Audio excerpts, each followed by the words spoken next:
really relate many to myself in a lot of ways because I was really heavily involved in acting in my younger years and in theater, and then I stopped. And then I decided to become corporate, which I'm still doing and I'm still acting at the same time, but not as heavily involved. So I feel like Benny is in that same predicament. I feel like Benny was conflicted that should I get a real job and find a better way out of this life where my friends are, or should I stay poor and continue what we're doing? So I think what Benny did was Benny decided to come out of his rut, the poor side of being an artist, and decided to do better for himself. And he wants to bring his friends with him. But he's also a bit yapa, which he likes to show off that this is what it looks like if you go into my side. If say, Mama, this is what you're gonna have, this is what you can do, and I want to bring you with me. So he cares about his friends, but at the same time, he's trying to be as real as possible and trying to do that for himself. So adding to what he said, he's not the Pagpabida. He really cares about his friends so much, and he's just trying to find and do what's best and trying to be the example for them. And that's what I'm doing. I'm using, and Robbie gives us the freedom to be ourselves, and I think with Benny, I'm the most myself because I feel that struggle that he went through with his friends. And then I play also Jefferson as well. Which I switch off with Chesko, and he's a dad, and I'm a dad, so I feel this. Yeah, so we got that. As a dad. As a dad. As if our press friends have other questions, so we can redirect to the rest of the cast. Who would like to go next? I have a question. I don't think so. You go Another question, and this is for Mio and Rob. Given that the three of you just came from your Larson Fest, the first entry of the Larson Fest, how was the experience of doing another Larson material? So how different would this have been kung hindi kayo nag-take the first time? So what new insights have you gathered from your Tick Boom experience, and how did that experience make this production any different? Tick Boom kasi was a wonderful surprise for us. We did not expect the audiences to receive it the way they did. And we were really happy. We weren't sure if people just wanted to go to the theater regardless of the show, or was there really something about Tick Boom that drew them in, especially the younger generations. And the Gen Zs who are now comprising the bulk of the audience members. So when we saw already that the tickets were moving faster than expected, of course Sandy brought up doing this again, and I brought up my no. But there was that hunger, and then we got feedback from the audiences and how much they love Jonathan Larson, and funnily enough, those who knew about Rent were not the majority of that audience. That's true. That's true. They knew Tick Boom primarily because of the movie, which was more recent than the Rent movie, and that was one of the factors that said, okay, maybe it's time to do Rent, because it had been 14 years, or 13, 14 years since we last did it. If only for that, I was already, okay, it's time, because there were people who were really kids when we did this, and it's about time they witnessed something as powerful as this show. And that was one of our main reasons to reproduce it. Sorry, how many years ago was this? 2010 and 2011. Yun. But Mio said, but we can't do it the same way. What are we going to do about this show? What's going to be different? And that's where we... Humingi muna ako kay Sandy ng budget. Yeah. No, really. No, seriously. Sabi niya, you can't give me the same budget as 2010. Hindi talaga pwede. No, yeah, of course, inflation. But yeah, looking at it from a different, I mean, looking at the material that you've done, I actually like revisiting material that I've done before because there's so many things that you find out that you missed, and bringing it into the context of today's audience really, in how as I said, how it becomes resonant and how to play to, I mean, how to communicate to the audience really. So nag-iiba yung context ng stuff that you used to 10 years ago. It's very, very different now. It's the same words, it's the same gems, it's the same characters, but the context changed really, and then so there's revisiting some material that you've done before. It's actually very, very, very, very interesting. Me coming from the Larson Fest, as you said, when we did Rent before, honestly, I was not so much into how I reading Rent coming from a Larson perspective, because for me at that time it was more staging Rent in the Philippines, really. So it's a big, I mean, Larson, yes, because he paved the way for this new Works musical theater, really.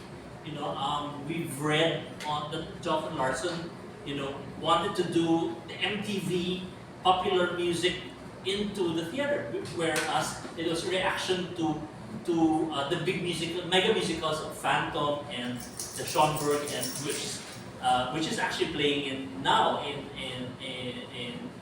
in Soler, opening tonight. But yeah, so revisiting musicals that you've done before, and after 10 years or 15 years, nag-iiba yung ano mo eh.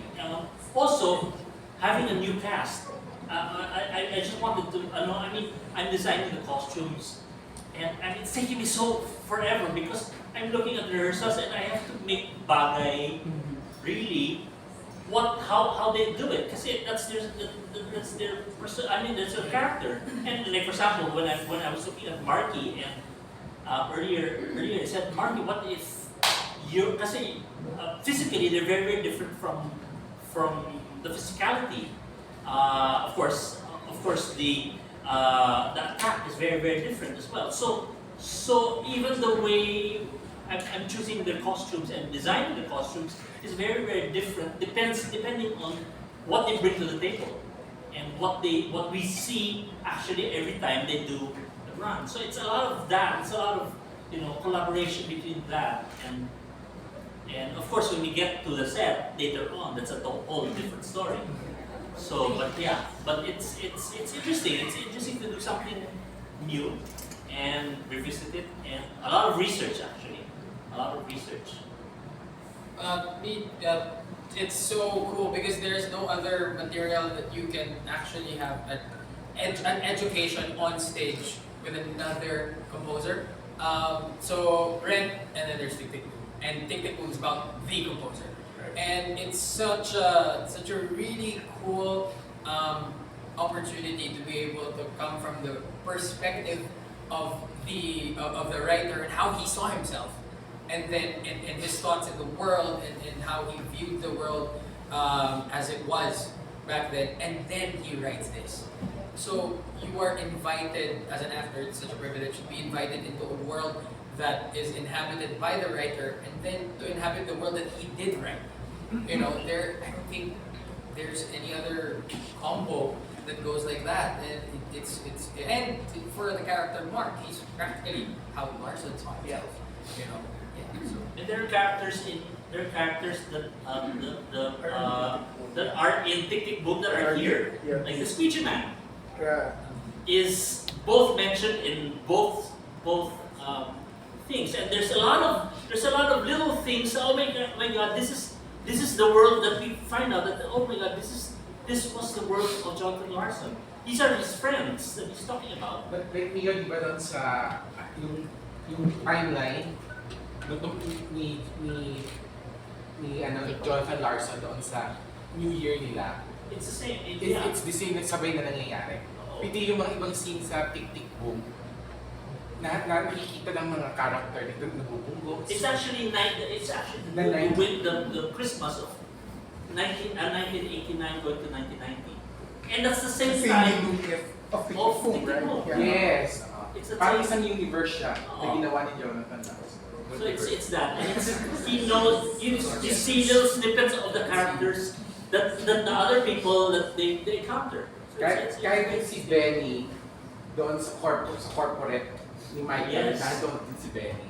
Kung i-research niya yung tig-tig. So it's that. It's the microcosm of Jonathan Larson's biography really. It's part and parcel of Brandon's story. Given that, no, so there's the connection between Tick Tick Boom and Ren. So what's your take now on your design for? Ay.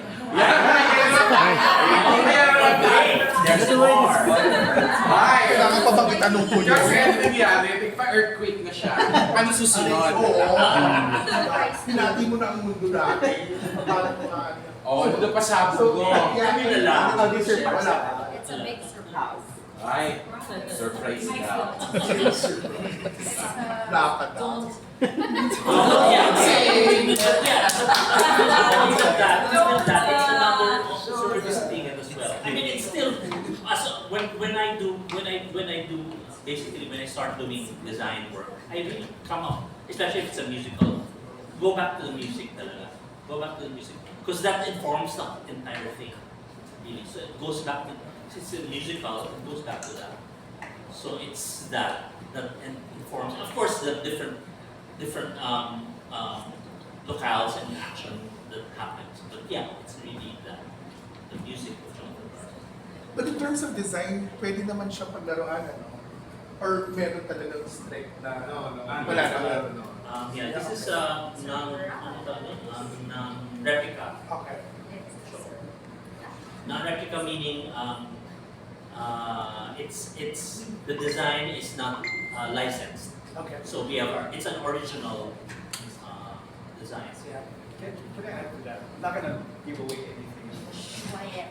I'm trying to say is, I was casted in 2010, but then I didn't do it. You're so But I didn't do it because I was doing Transfer at the time and doing other stuff. So I really wanted to be a part of this. There was several other runs, and like I was this close to auditioning again, like sa mga 2014. And then when I saw this, I was like, should I have to do this? But I'm gonna focus on that. They make me feel young every day because I always tell them I'm old, you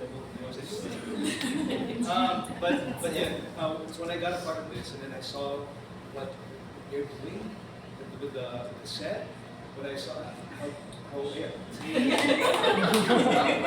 The set makes him feel young.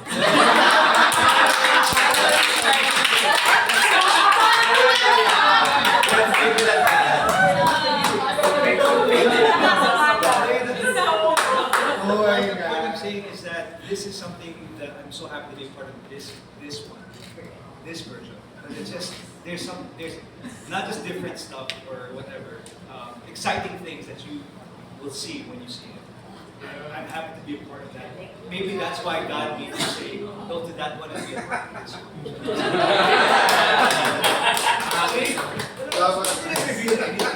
So you didn't clickbait, lagay it. It makes you feel young. Yeah. Tapos walang set. Because you use your imagination.